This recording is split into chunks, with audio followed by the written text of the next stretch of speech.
A lot of y'all still think that getting a record deal is like making it to the NFL or NBA. Well, unfortunately, I'm here to tell y'all that's just simply not the case. You see, I figured out what a major problem is with a lot of up and coming artists who get bamboozled into bad deals and tricked out of their money. Unfortunately, a lot of y'all are confusing two completely different business models. Now, I'm not saying that the NBA and NFL are perfect. However, when compared to the music industry, it's night and day. I mean, on one hand, you have a business, right, that rewards people for perfecting the craft they love, and they pay them well. They pay them what they deserve.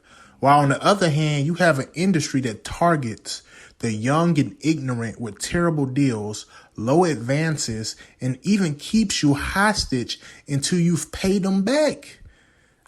I mean, I don't know a lot of y'all really know this, but I don't know what y'all think y'all getting into right now, right? You have to be on your P's and Q's in this game. That's why I'm so grateful I didn't sign any crazy deals when I was younger. I mean, when I was younger, of course I wanted it. I wanted to just sign a deal. I thought like a lot of y'all think, man, if I sign a record deal, I'm thinking like in my subconscious, I'm thinking like I made it to the league or something. Not even thinking about the terms of the deal, how much money it was going to be, how much I was going to pay back, what they was going to own in perpetuity, publishing, none of that stuff, your masters, none of that stuff. I'm just thinking, man, signing a deal, man, that's like I made it to the NBA or something. It's not like that.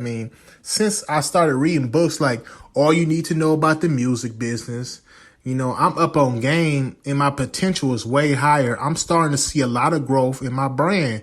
Now, if I had signed a deal at like 18 before I had a YouTube channel or any sort of business I could leverage, man, I would more than likely be stuck in that deal today. That's even after having hot songs and multiple placements. Many successful songwriters and producers still can't get out of their deal today because of the way their contract is structured. That's crazy to me. Can y'all imagine being broke, with a hit song on the radio? Just think about that. You riding your little car, the AC don't work, window halfway broke. You got one of them old cars, you still got to roll the window.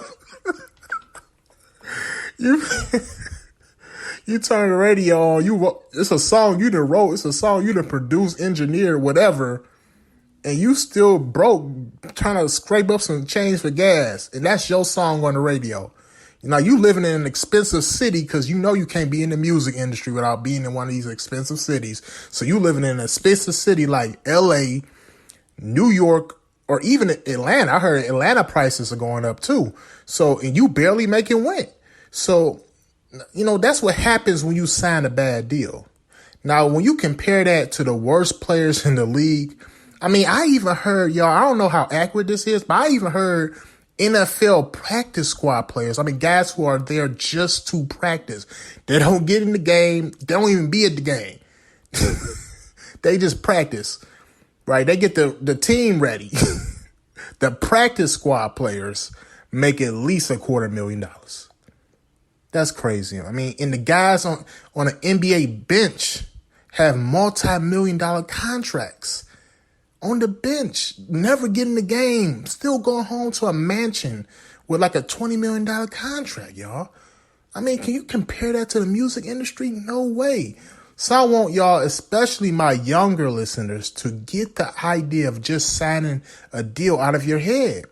Some of y'all would cry tears of joy for a $10,000 deal, right? Get this, for a $10,000 deal in a gold chain. Just because it came from a major label or a well-known artist, right? Like, I'm going to give you this chain and this 360 deal and we're going to be all right.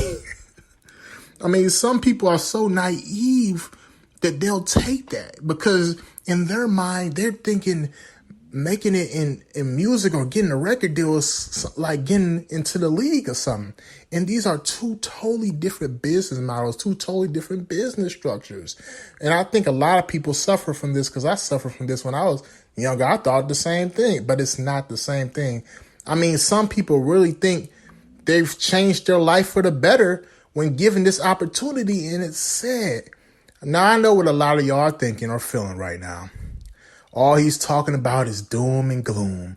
Where's the solution? I mean, I know personally, I used to think this a lot as a kid when older people would just list a whole bunch of problems with no solution. Like, dang, well, all these problems, what's the solution? What can I do? I mean, you just giving problems. I promise y'all, I'm not like that at all.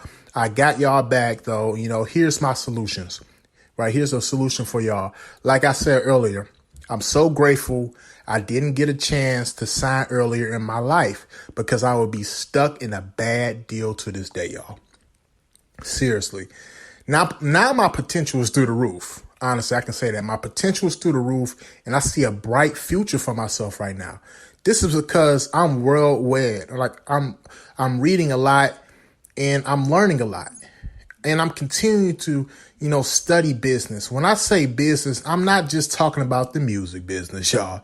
I'm reading books like Rich Dad Poor Dad by Robert Kiyosaki, Think and Grow Rich by Napoleon Hill, and so on and so forth. See, these help me with my music because not only am I learning the right mindset, but I'm also learning ways, to build different streams of income. Like, building different streams of income, y'all, will be crucial for you as an independent artist. I'm not just talking about streaming royalties, merch, or doing shows. I'm talking about things like building your credit, investing, and just different things you can do to build funding for your music outside of music. You don't have a label to borrow from, but guess what? You still own all your stuff, all your masters, publishing, writer share, whatever, and you won't owe nobody. So that's my first solution, y'all.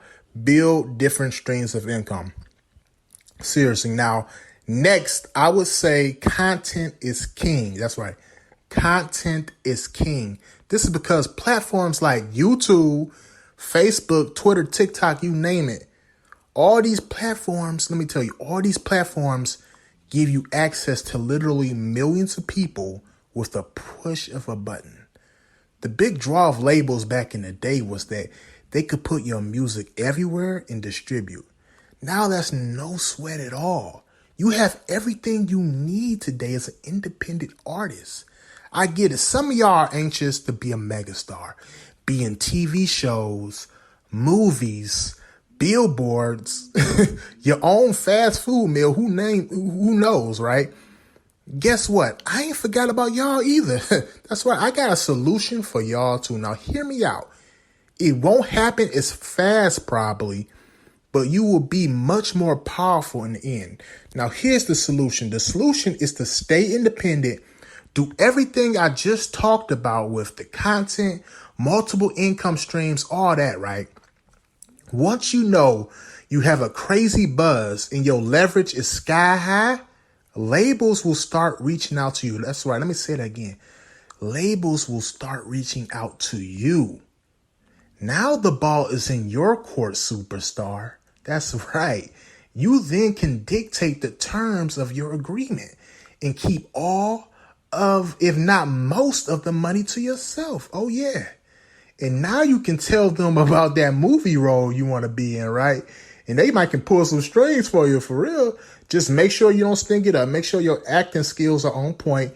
Don't let me see y'all fumbling y'all lines in the big screen one day. Please, that is not a good look, seriously, right? Now, I hope that clears up some of the confusion people have between the league. I'm talking about NFL, NBA, Major League Baseball, whatever. Between the league that pay you a whole bunch of money in sports and record deals. This should give y'all a clear distinction between the two business models. Now, before I go, I'm not going to leave y'all empty-handed. That's why I'm giving y'all 7% off of DistroKid. DistroKid is a music distribution service that will put your music on multiple platforms and pay you your streaming royalties. Simple as that, y'all. That's all you need to get your music on the top platforms in the game. I'll link it down low in the description, also on my bio for, TikTok, Instagram, all that stuff. when I repurpose. Now, the second gift I'm going to leave y'all with is a link to the service that has helped my channel grow to over 3,000 subscribers. That's why, y'all, I've grown to over 3,000 subscribers in less than a year, y'all. That service is called vidIQ. That's right. Listen, they are the real deal. If you plan on making content along with your music, which I suggest you do, I highly suggest you do that because that's going to help you out and help your brand grow. This is the service for you, right? Now, that's all I want to leave y'all with. Let me know what you think in the comment section. I will respect all opinions, right? You know, so make sure you spam up the comment section. You feel me? Hit that like button, all that good stuff. Peace.